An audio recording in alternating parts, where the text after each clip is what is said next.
Buenos días, Iglesia. Continuamos ahora con el mismo espíritu de adoración que tenemos para rendir todos nuestros sentidos a la palabra de Dios, ¿verdad? Sin barreras, sin bloqueos, y ver qué el Señor tiene para nosotros, ¿verdad? ¿Quién no conoce la parábola del fariseo y del publicano? Todos, ¿verdad? Hoy me gustaría contaros otra historia. Mirad, es la historia de dos jóvenes, Raúl y Mateo, que fueron a la iglesia, a una iglesia como esta, una mañana de domingo. Raúl era un joven que se movía por el templo con la familiaridad de quien lo conoce desde pequeño. Al fin y al cabo había crecido allí, había asistido a las escuelas dominicales de niño, a los retiros, etcétera, etcétera. Sabía que sus padres estarían muy orgullosos de él, estarían observándoles desde algún banco. Así que Raúl quería asegurarse que le vieran bien. Así que caminó con decisión hacia las primeras filas y se sentó en la primera fila. ¿Sabéis? Raúl se tomaba su fe muy en serio. Conocía bien la Biblia, conocía todas las canciones nuevas que se cantaban en la iglesia. Además, le gustaba proyectar la imagen de un joven con principios sólidos. No fumaba, no bebía, no tenía vicios. Además, era conocido por su intransigencia con los valores seculares. Cuando se sentó en las primeras filas esa mañana, una profunda sensación de satisfacción lo embargó. Qué tranquilidad, ¿verdad? Saberse un buen cristiano. Nada que confesar, nada que reprocharse, nada de qué avergonzarse. Pero en ese momento, Raúl giró la cabeza y vio a Mateo y se llenó de indignación. ¿Qué hacía este en la iglesia? No tenía derecho a estar allí. ¡Qué hipócrita! Y es que Mateo era todo lo contrario. Era un chico conocido en el barrio por sus problemas, había tenido altercados con la policía, trapicheos, mucho consumo de alcohol. De hecho, había estado bebiendo hasta hace apenas cuarto de hora antes de decidir entrar en la iglesia. Mateo se deslizó nerviosísimo a la última fila de la iglesia, con la cabeza agachada. Quería ser invisible. Se sentía un auténtico miserable. Su madre lo había echado de casa la noche anterior al enterarse de que le había vuelto a robar dinero. Su novia lo había bofeteado esa mañana al descubrir que le había engañado con otra. Mateo no entendía ni siquiera por qué había entrado en la iglesia. Pero esa mañana, mientras intentaba ahogar sus penas en una copa, una profunda sensación de suciedad se apoderó de él. Lo invadió la conciencia de lo mal que había dirigido su vida hasta ese momento. Y de repente, sentado en la última fila de la iglesia, la culpa y la vergüenza hicieron que se le llenaran los ojos de lágrimas. Se le hizo un nudo en la garganta. Oh, Dios mío, perdóname. Dame una oportunidad. Casi como un suspiro, con los puños apretados. Oh, Dios mío, perdóname. Ya habéis visto que esta historia es una mala o incluso muy mala adaptación, ¿verdad?, de la parábola del fariseo y el publicano. Pero según ella, según Jesús, os aseguro que fue Mateo y no Raúl quien regresó a su casa justificado en esa mañana. Porque, fijaros, todo el que se enaltece será humillado y el que se humilla será enaltecido. Mirad, la familiaridad que tenemos con las parábolas de Jesús hace que nos robe el factor sorpresa que tenía para sus primeros oyentes, ¿verdad? Por eso he tratado de modernizar la historia, para que sintamos con más fuerza cómo Jesús contradice nuestras expectativas convencionales, lo que esperaríamos. Piénsalo por un momento. 2 hombres acuden al templo a orar. Ambos creen haber orado, pero la lección extraordinaria es que solo uno de ellos tuvo un encuentro real con Dios. El otro, a pesar de sus buenas intenciones, en realidad solo conversó consigo mismo. Esto ya debería bastar para preocuparnos, ¿no es así? Jesús dice que es posible venir a la iglesia pensando que vas a encontrarte con Dios, marcharte creyendo que así ha sido y haberte estado engañando durante todo el tiempo. Pero fijaos, es que la paradoja es mucho mayor. Y aquí es donde nosotros, personas del siglo XXI, perdemos el elemento más escandaloso de la historia que contó Jesús. Porque fijaos, Jesús nos dice que el hombre cuya oración fue escuchada era un publicano, es decir, un recaudador de impuestos. A nosotros esto no nos causa ninguna sorpresa, porque hoy, bueno, pues son funcionarios respetables. Pero no era así en tiempos de Jesús. Un publicano era un ladrón, un colaborador despreciable del enemigo romano, que además se enriquecía a costa de sus propios compatriotas. Piensa en lo más rastrero que te puedas imaginar, un soplón en una dictadura que denuncia a sus vecinos a cambio de favores. Pues así eran ellos.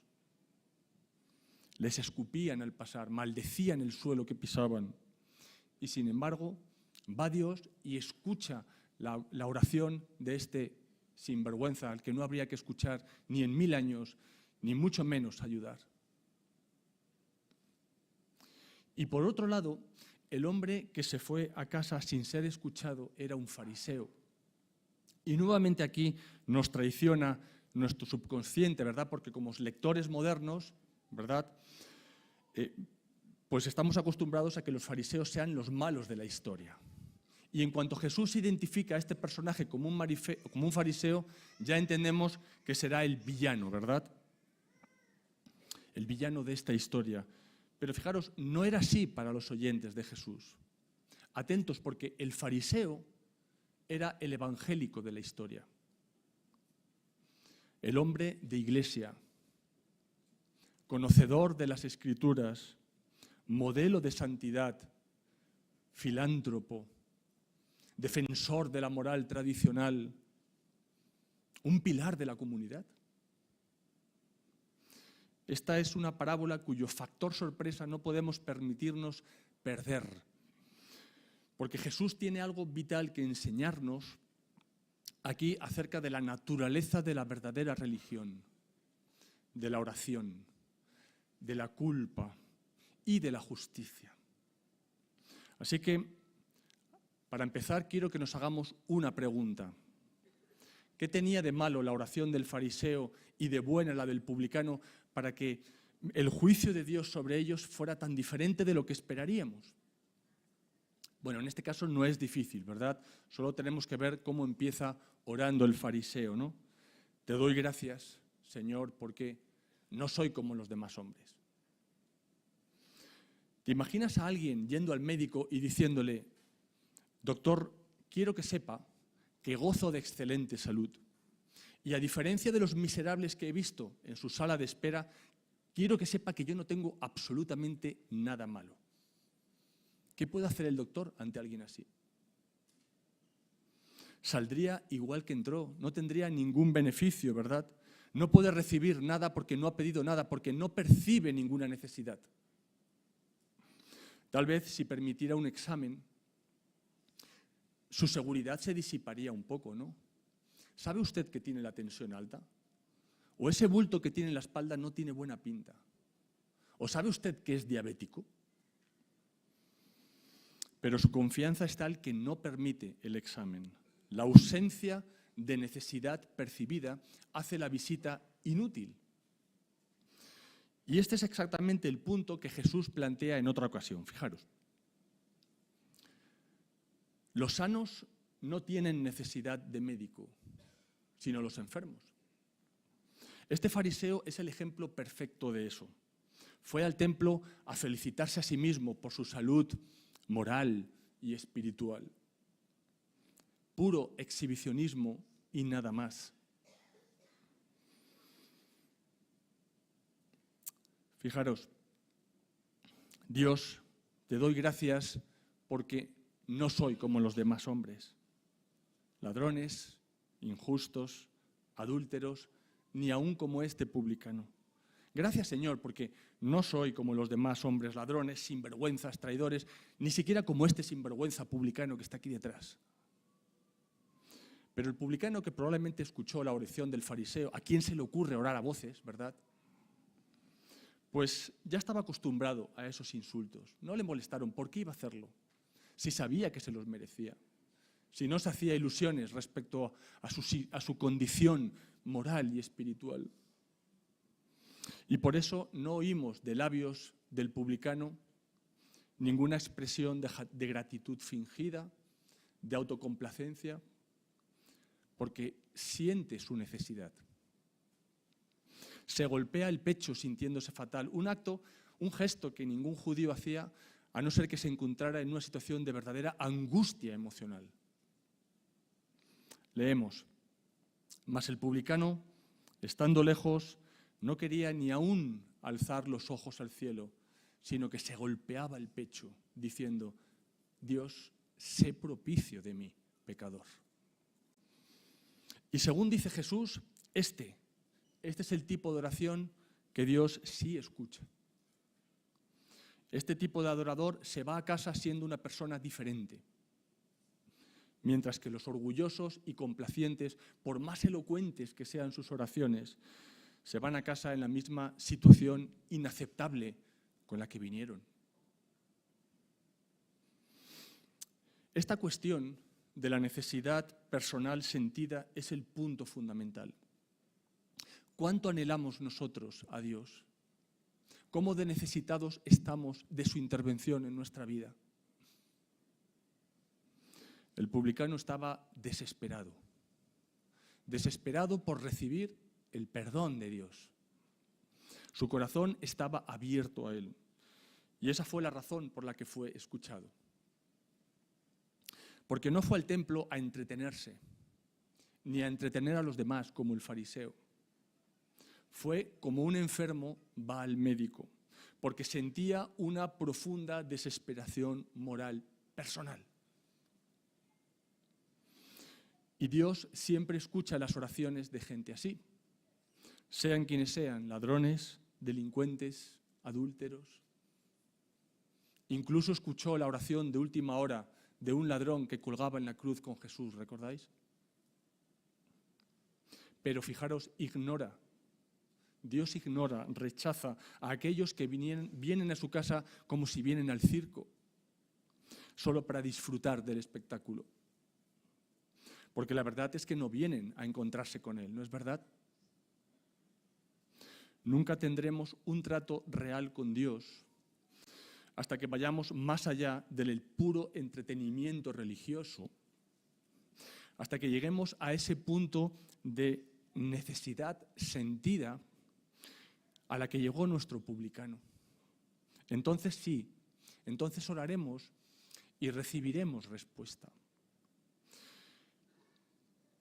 Y esto nos lleva a la segunda cosa que Jesús destaca en esta paradójica y breve historia, el tema de la culpa. El tema de la culpa, qué tema tan difícil, ¿verdad? Sabemos que existe algo llamado culpa irracional, es decir, una culpa que parece desproporcionada con respecto a cualquier falta que podamos haber cometido. Los profesionales de la salud mental tienen que lidiar con este tipo de ansiedades. Pero ojo, muchos olvidan que también es posible no sentir culpa alguna cuando en realidad deberíamos sentirnos culpables. Una conciencia complaciente puede reducir nuestros niveles de estrés. Es así, yo estoy convencido que el fariseo estaba mucho más relajado y en paz consigo mismo que el publicano. Sin embargo, en términos espirituales, una conciencia complaciente es sumamente peligrosa. ¿Por qué? Porque existe una culpa real, una culpa verdadera, porque la culpa no siempre es un solo sentimiento, es una realidad. Y lamentablemente, el sentimiento y la realidad no van siempre de la mano. En nuestro tiempo, la culpa ha dejado de formar parte de la experiencia humana normal. Se considera algo patológico, un síntoma de enfermedad mental o emocional, un problema mental, en lugar de una respuesta apropiada ante nuestras faltas, ante el daño que causamos. ¿A dónde van hoy aquellos que están atormentados por la culpa? Antiguamente, ya lo sabéis, iban al sacerdote o al pastor para que les pudiesen ayudar. Ahora les enviamos al psiquiatra. Y no estoy hablando en contra de los psiquiatras, por favor. Pero fijaros, incluso muchos piensan hoy en día en la iglesia como un lugar de tratamiento alternativo. Vienen a la iglesia para sentirse mejor consigo mismos, para sentirse buenas personas. Y sugiero que este era el caso del fariseo. Su religión era solo una forma de psicoterapia con la que eliminaba sus sentimientos de culpa. Fijémonos bien en tres elementos que aparecen en el texto que menciona Jesús. Fijaros, el primero, tres elementos de la religión de apariencias. La obediencia negativa. Nuestro fariseo se consuela recordando todos los pecados que no ha cometido, como el robo o el adulterio. Esto siempre calma la conciencia, ¿verdad? Porque estos pecados no cometidos son como una especie de cortina de humo que oculta de alguna manera aquellos que sí hemos cometido. Y creo que esta es la razón de la que muchos hoy en día vean la religión, especialmente la religión cristiana, como algo que fastidia la existencia. Como reglas todo el rato de no hagas esto y no hagas aquello y no hagas lo de más allá.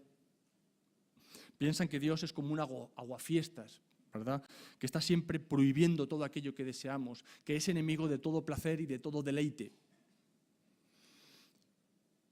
Y piensan así porque están cansadas de ver gente religiosa que intentan huir de su culpa, definiendo siempre la obediencia en términos negativos, de no hacer cosas. El segundo elemento de la religión de apariencias es este. La obediencia legalista.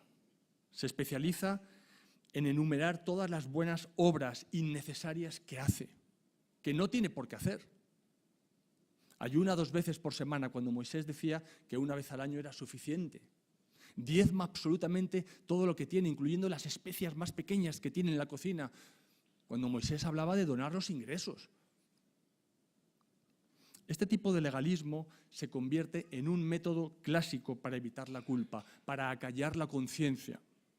Acumula tal cantidad de elementos de piedad superflua que llega a pensar que compensa de alguna forma los pecados que sí que ha cometido.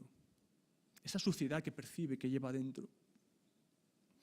Es totalmente ilógico porque sabemos que nunca se pueden compensar. Sin embargo, hay miles de personas religiosas que piensan así, que están obsesionados con trivialidades para camuflar y compensar la oscuridad moral que saben que tienen dentro. Su ego, su egoísmo. Algunos se enorgullecen de no fumar, de no beber o de ser adictos al trabajo sin darse cuenta, ¿verdad? O se obsesionan con la limpieza. Pero ¿sabéis? El ranking de donde realmente se acalla la conciencia, ¿dónde está? Pues la mayoría de las personas religiosas tranquilizan su conciencia aquí, asistiendo a la iglesia. Dando dinero para obras caritativas, participando en muchas cosas, incluso muchos ministerios. E incluso hay cierta clase de personalidad obsesiva que disfruta, no sé, de los ritos, de la disciplina, de la negación de uno mismo. Hay un elemento ahí de carácter ascético, puritano, donde uno se puede sentir orgulloso consigo mismo. Pues así eran los fariseos. Todo este comportamiento está motivado por el deseo de acallar la conciencia. Esta observancia estricta de reglas y normas que, aunque son irritantes, sabemos que si nos esforzamos lo podemos llegar a cumplir, pero desvían la atención de lo que realmente le importa a Dios. Y sabemos que respecto a eso nunca tendremos una obediencia perfecta, porque tiene que ver no solamente con actos puros, sino con motivaciones puras. Tiene que ver con elementos del corazón. El resultado constante será siempre una profunda ansiedad moral que se va retroalimentando y retroalimentando. Y tercero,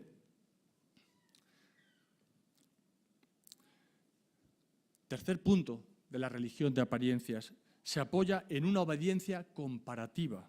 Es que no soy, dice el fariseo, como los demás, ni siquiera como este publicano de aquí. Esta estrategia de autojustificación funciona fenomenal porque siempre hay personas peores que nosotros, ¿verdad? Más culpables que nosotros. Pensamos que además, adoptando un tono de indignación ante los pecados ajenos, los nuestros, bueno, no son tan graves, pasarán desapercibidos. Como dijo Jesús, señalamos la pajita en el ojo ajeno, ¿verdad? Pero ¿sabéis? El verdadero problema que yo veo, según preparaba esto, es que es muy fácil adoptar la posición del fariseo sin darnos cuenta, incluso intentando alejarnos de él. Todavía recuerdo aquella clase de escuela dominical, ¿verdad?, donde la profesora concluye el estudio de esta parábola y dice: ya sabéis, niños, que damos gracias a Dios porque no somos como este fariseo orgulloso. Ahí está de nuevo, ¿no? Por medio de estas tres técnicas clásicas, ¿verdad?, el fariseo logra sentirse bien consigo mismo. Reprime completamente su conciencia, sus sentimientos de culpa. Pero ojo, Jesús insiste en que por mucho que funcione su terapia, su culpa real delante de Dios permanece. Sus sentimientos no corresponden al estado de su alma. Puede que esté más estable emocionalmente, no lo dudo, pero ojo, está más cerca de la separación definitiva de Dios. Entonces, ¿hago bien en preocuparme de si puede haber hoy en día muchas personas que sufren precisamente de este mismo engaño? E incluso yo mismo, ¿estaré cayendo yo mismo en la trampa al utilizar esta parábola para criticar la religión de otros cuando realmente debería estar examinándome a mí mismo? ¿Qué hago yo con mi culpa? Esta es la cuestión. ¿Me contento simplemente con aliviar los pinchazos de conciencia, convenciéndome de que, bueno, no estoy tan mal, estoy bien, gracias? O como el publicano clamo por una solución mucho más radical a la contaminación de mi alma. Este asunto de cómo manejar la culpa tocó muy de cerca a un pastor que dejó su testimonio, ¿verdad? Le pidieron que ayudara a una joven universitaria que se había practicado un aborto y, abrumada por los sentimientos de culpa, había intentado quitarse la vida. Sus amigos de la universidad, incluso profesionales del sector, pues intentaban convencerla de que solo era una depresión pasajera, ¿vale? Un condicionamiento social que le hace sentirse mal, culpable, que en realidad no hay ninguna diferencia con un aborto espontáneo. Ella estudiaba psicología y se esforzó incluso en analizarse a sí mismo, pues utilizando, ya sabéis, Freud, Jung y todo esto. Pero a pesar de todo su autoanálisis, a pesar de todos sus razonamientos, estaba convencida de que su culpa era real y no era una neurosis que debía borrar. Se cansó de que la trataran como una enferma. Quería que la trataran como un ser humano responsable. Porque no quería sentirse mejor con una terapia superficial, sino lo que quería era una respuesta real a esa mancha objetiva de su vida. En una palabra, lo que quería era perdón. Había llegado al mismo punto de desesperación que nuestro publicano de la historia. Él tampoco intentó racionalizar su culpa, ¿verdad? No procuró convencerse que, bueno, no era malo, tan malo después de todo, ¿no? No puso excusas, simplemente suplicó: Dios, sé propicio de mí. Y según Jesús, aquel hombre volvió a casa no solo sintiéndose mejor, sino con su situación moral completamente revertida a los ojos de Dios. Fijaros, os digo que este, dice Jesús, descendió a su casa justificado antes que el otro. Justificado es una palabra que no pertenece al vocabulario del psiquiatra ni del psicólogo, ¿verdad? ¿A qué pertenece la palabra justificado? Pertenece a los tribunales de justicia, ¿verdad?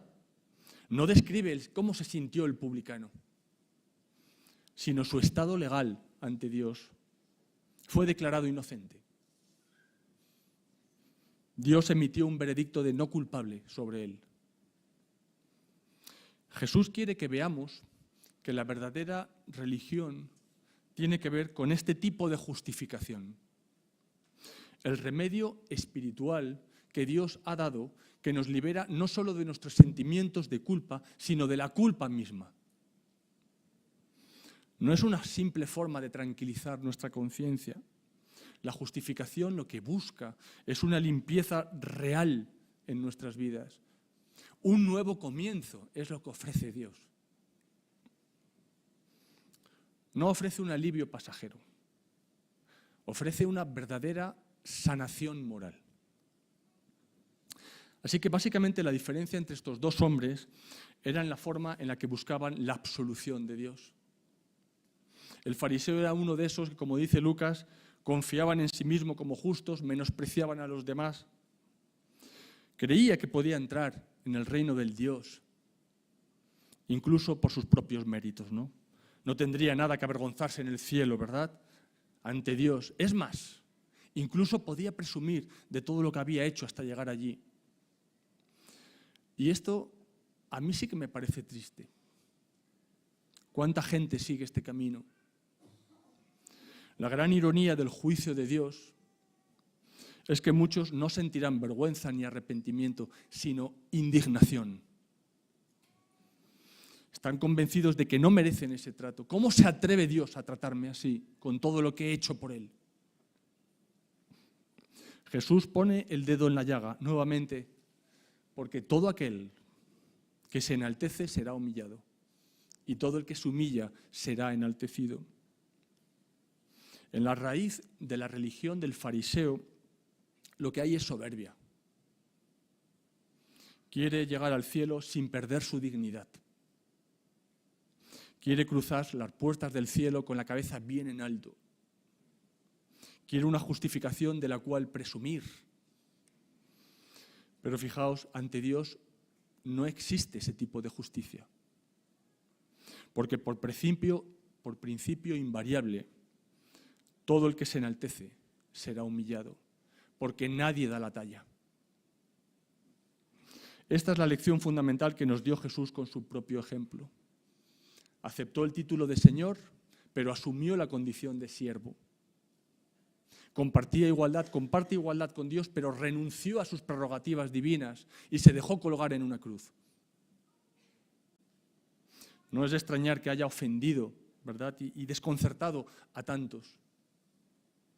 Porque además en aquellos días, sabéis, la humildad era un defecto, una debilidad despreciable. Pero Jesús revela en su encarnación, en su pasión, que Dios es fundamentalmente un Dios humilde. Un Dios humilde. No es de extrañar, pues, que este fariseo no regresara justificado, porque desprecia la humildad. Por el contrario, para el publicano era su única esperanza de salvación.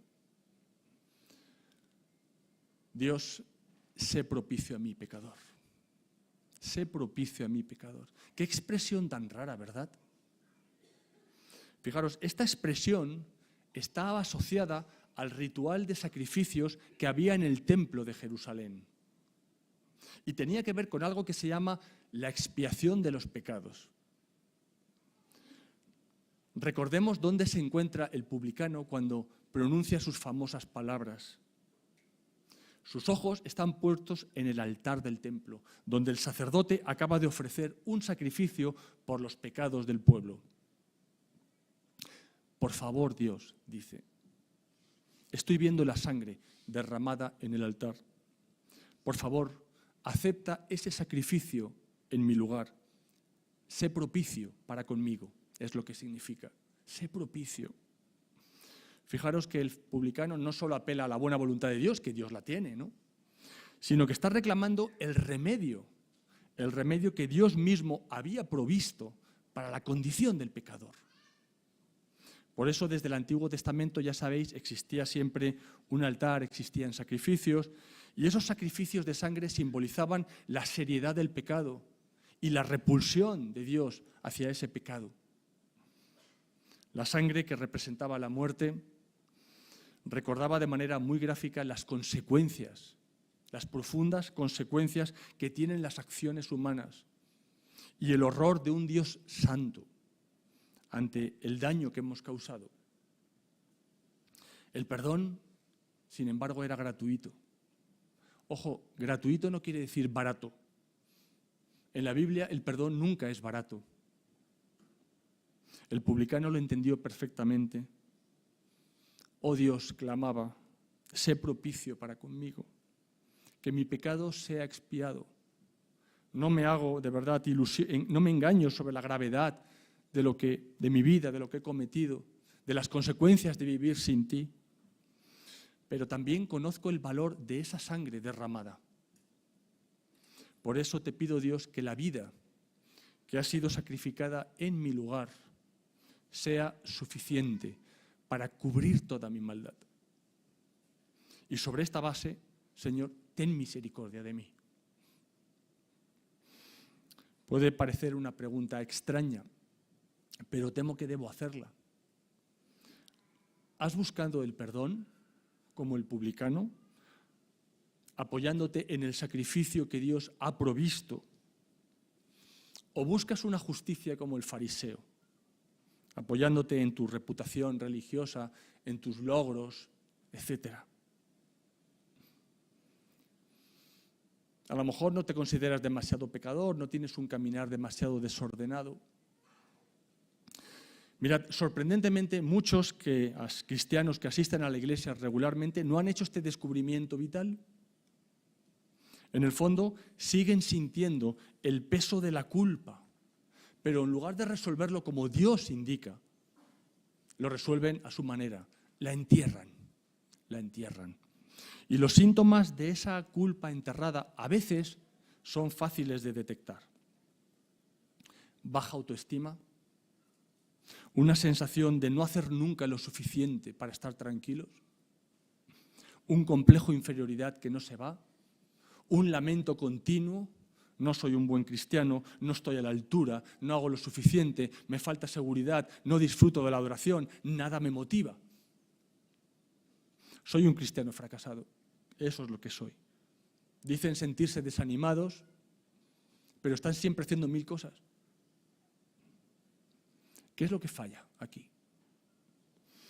No quiero simplificar en exceso o generalizar, porque yo sé que los problemas pastorales son muchas veces muy complejos. Pero es muy probable que una gran parte de estas personas sufren por una culpa que han escondido y que no han sabido resolver. Aunque profesan ser cristianos, sus actitudes están moldeadas por una cultura que niega sistemáticamente la culpa. Y esto lleva a que nunca hayan experimentado un arrepentimiento genuino, verdadero. Y por tanto, que no hayan entendido la solución que Dios ha provisto para la condición del pecador. Y por ende, que nunca se hayan sentido auténticamente perdonados y liberados. Y por eso se sienten inadecuados, les falta seguridad. Curiosamente, la única persona a la que no se pueden perdonar es a ellos mismos. Y mientras esa culpa no reconocida siga oculta, seguirán sufriendo las consecuencias de esa autonegación que les va carcomiendo por dentro, que al final mina su confianza, mina su motivación. ¿Cuál es la respuesta? Pues ya lo sabemos, ¿no? La respuesta es el mensaje de Jesús, el Evangelio. Acercarnos a Dios con la misma actitud que el publicano. Que la justificación por la fe deje de ser una idea abstracta en nuestra mente y que sea una verdad experimental en el corazón. Ser honestos, como lo fue el publicano, sin máscaras, sin barreras, con toda ilusión de nuestra pretendida respetabilidad moral hecha añicos, abandonada toda pretensión de justicia propia. Y sobre todo, mirar donde el publicano miró, a un sacrificio. Pero no a cualquier sacrificio, sino a uno mucho más, infinitamente más noble, ¿verdad? Y más costoso que lo que se pudo ofrecer en el templo de Jerusalén por siglos. Deben mirar a la cruz, donde el mismísimo Hijo de Dios derramó su sangre, una vez y para siempre, para cubrir el pecado del mundo entero. Y deben orar como oró el publicano: Dios, ten piedad de mí, porque no busco un perdón barato, ni subestimo el daño que mi forma de vivir ha causado. Reconozco que estoy roto por dentro, que lo que merezco probablemente será la muerte. Pero por favor, Dios, acepta que un sustituto perfecto ha pagado el precio que yo merecía. Y te ruego, por tanto, que me muestres tu misericordia y que me des una salida. No hay nada más liberador que escuchar las palabras de Jesús pronunciadas sobre un corazón que ora con tanta honestidad. Os digo que éste descendió a su casa justificado, dice Jesús. Eso es liberador. Termino. ¿Qué hacemos nosotros con nuestra culpa? ¿Nos conformamos con una simple terapia religiosa que nos hace sentir bien con nosotros mismos o anhelamos una limpieza mucho más radical de la contaminación que llevamos en el alma? Pues todo dependerá del tipo de justicia que estés buscando. Una justicia que viene de tus propios esfuerzos, de tu propia moralidad, o una justicia que proviene de Dios, por la fe, y que transforma la vida. Y fijaos, como iglesia, porque esta parábola también nos afecta como iglesia, también esta parábola nos llama a una profunda reflexión. Porque si la verdadera justificación viene de la necesidad del corazón humilde y de la fe en el sacrificio de Cristo, entonces nuestra comunidad no debe ser un lugar donde exhibir supuestas perfecciones, sino que debe ser un refugio para pecadores honestos. Un espacio donde los publicanos sean bienvenidos y puedan clamar a Dios por misericordia sin sentirse juzgados por nadie. Nuestra tarea, ya sabéis, es proclamar sin reservas el regalo que Dios ofrece. El regalo que Dios ofrece. Fomentando, eso sí, un ambiente dentro de nuestra comunidad, dentro de la familia, donde la autenticidad, no las apariencias, la autenticidad, el arrepentimiento genuino, ¿verdad?, y la dependencia total de Cristo sean nuestros valores fundamentales, sea el tesoro que guardemos. Que como iglesia siempre señalemos hacia la cruz como el único lugar donde podemos hallar perdón, justificación y vida nueva. Amén. Que el Señor nos ayude